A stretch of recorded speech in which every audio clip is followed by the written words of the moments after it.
పాచిపెంట మండలం పద్మాపురం పంచాయతీలో మంత్రి గుమ్మడి సంధ్యారాణి ఆధ్వర్యంలో 230 మంది గిరిజన కుటుంబాలు టీడీపీలో చేరారు. ఒకప్పుడు ఊర్లోకి అడుగుపెట్టనివ్వని గ్రామ ప్రజలు నేడు పూల వర్షంతో ఆహ్వానించి 230 గిరిజన కుటుంబాలతో కలిసి టీడీపీలో చేరడం ప్రజాభిమానానికి నిదర్శనమని మంత్రి గుమ్మడి సంధ్యారాణి అన్నారు. కొత్తగా పార్టీలో చేరిన కుటుంబాలకు పార్టీ కండువాలు కప్పి సాదరంగా ఆహ్వానించారు.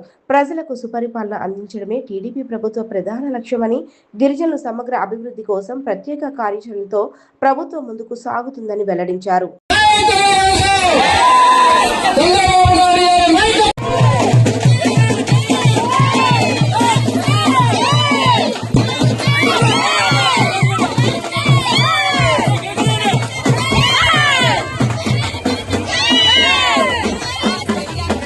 చెప్పక్కర్లేదు.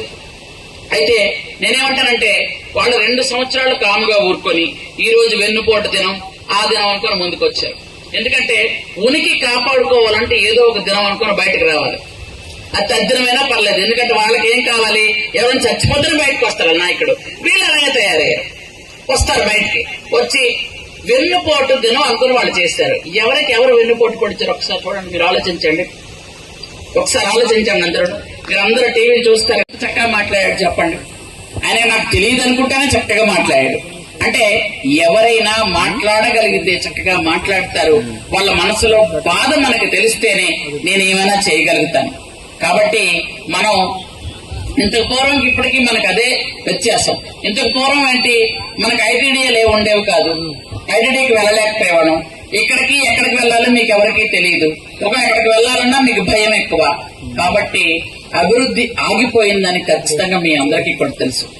ఈ రోజు మీకు ఎన్ని గోకులాలు వచ్చాయి, ఎన్ని పశువులు వచ్చాయి, ఎన్ని మీకు అందరికీ వచ్చిన తర్వాత ఈ రోజు మీకు అందరికి కూడా ఐటీడీఏ ద్వారా వస్తున్నాయి. ఆ ట్రైకార్ లోన్లు ఎప్పుడైతే ఆపేశారో ఆ ట్రైకార్ లోన్ మళ్ళీ వాళ్ళు శాంక్షన్ చేయిస్తున్నాం. మీకు అందరికీ గోకులాలు ఇప్పిస్తున్నాం అందుకోసమే. కాబట్టి మీకు గ్రామాల్లో రోడ్లు అవుతాయి, కాలువలు అవుతాయి, వాటర్ ఖచ్చితంగా ఎక్కడైనా ప్రాబ్లం అంటే ఇస్తాము. చదువుకున్న పిల్లలకు హాస్టల్ సీట్లు ఉంటాయి.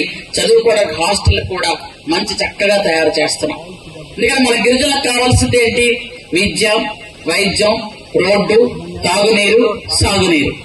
ఈ 5 ఉంటే చాలు మనకి. ఈ 5కి మీరు కూడా ప్రత్యేకంగా దృష్టి పెట్టి ఖచ్చితంగా గిరిజనులందరూ బాగోవాలని ముఖ్యమంత్రి చంద్రబాబు నాయుడు గారు చేస్తున్నటువంటి మహాయజ్ఞం ఇది. ఎందుకంటే మనం ఏ రోడ్లు ఎంతవరకు చాలా మంది పెద్దలు చెప్పారు, మా ఊరికి 1 కోటి రూపాయలు ఇచ్చారంటే మా ఊరికి 2 కోట్లు ఇచ్చారని. మొత్తం మన సాలూరు నియోజకవర్గానికి ఈ 2 సంవత్సరాల్లో 500 కోట్లతో డెవలప్ చేశాము. అది చంద్రబాబు నాయుడు గారి ముఖ్యమంత్రిగా మన ఎస్టీ గ్రామాలకు ఇస్తున్నటువంటి గౌరవం.